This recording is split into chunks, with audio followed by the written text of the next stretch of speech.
Welcome to The Explainer. We're always hearing about the future of computing, right? And the story we're told is that quantum is the inevitable finish line. But what if that's not the whole story? What if the biggest breakthroughs aren't about brand new machines, but about rediscovering some brilliant old ideas?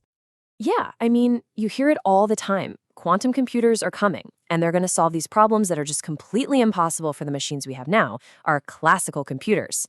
But is that really the full picture? What if we've kind of misunderstood the true limits of what classical computing can actually do?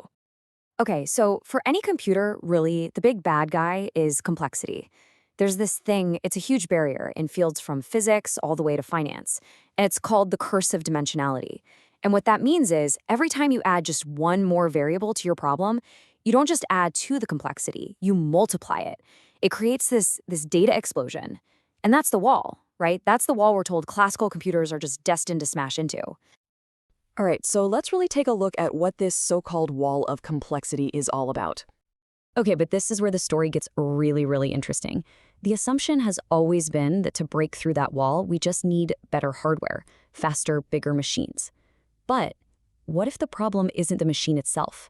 What if the real bottleneck is the software, the instructions we're giving it? And that brings us to this core idea. It's like we've been aiming at a target we thought was standing still. But the truth is, the finish line for classical computing, it's always moving. And it's not just because of faster chips. The real game changer is the discovery of totally new, much smarter algorithms. So here's a great way to think about the difference. Your traditional algorithms, they're like a strict recipe from a cookbook. You follow the same steps in the same order every single time. No wiggle room. But these modern algorithms, they're more like a master chef. They look at the ingredients, the problem, and they adapt. They find hidden patterns, they find shortcuts, and that can make them exponentially, and I mean exponentially, faster when you throw messy, real-world problems at them. Okay, so if finding that hidden structure is the secret sauce, what's the tool for the job? Well, it's this mathematical framework called a tensor network, and believe me, it is an absolute game changer. All right, first things first, let's not get scared by the word tensor. It sounds complicated, but it's not. If you've ever used a spreadsheet, guess what? You've used a 2D tensor. Now just imagine that spreadsheet didn't just have rows and columns. Imagine it had dozens, maybe even hundreds of other dimensions all stacked on top. That's a tensor. It's just a really powerful way to organize super complex, multidimensional data.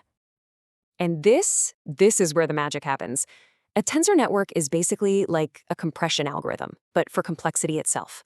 Think about it. It takes this huge, tangled mess of data, our tensor, and it unzips it. It finds the hidden structure inside.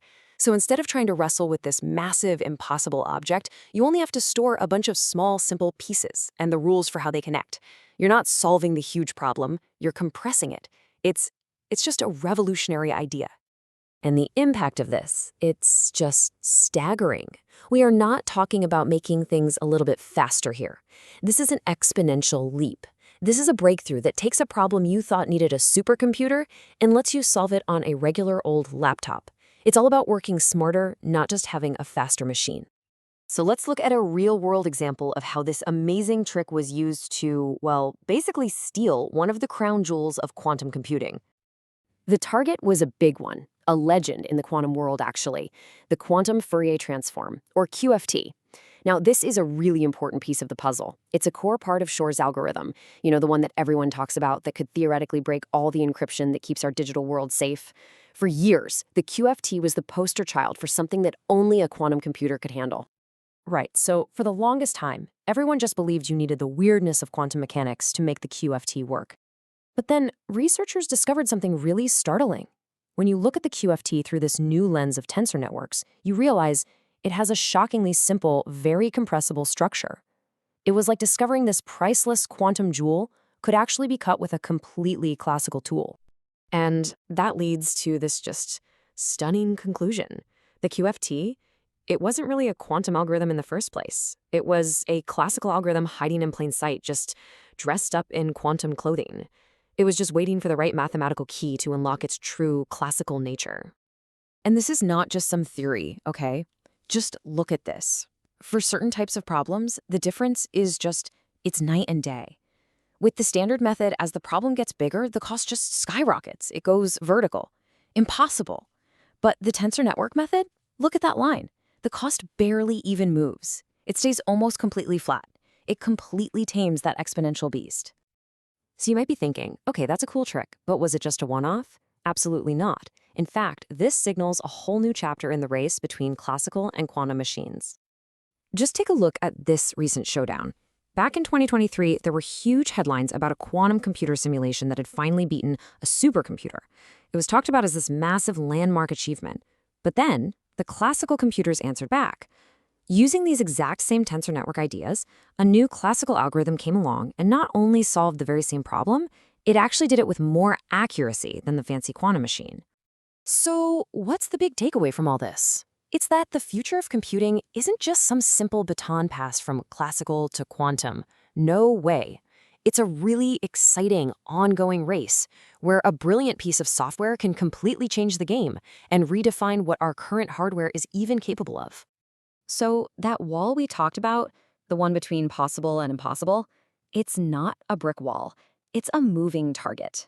And all those things that you and I think are completely beyond the reach of our computers today, well, they might just be one clever idea, one new algorithm, away from being completely solvable. And that leaves us with this final, really tantalizing question to think about. What other impossible problems are just sitting out there? Not waiting for a quantum computer to be built, but just waiting for a new way of thinking. The next giant leap forward might have nothing to do with hardware and everything to do with human ingenuity. Thanks for watching.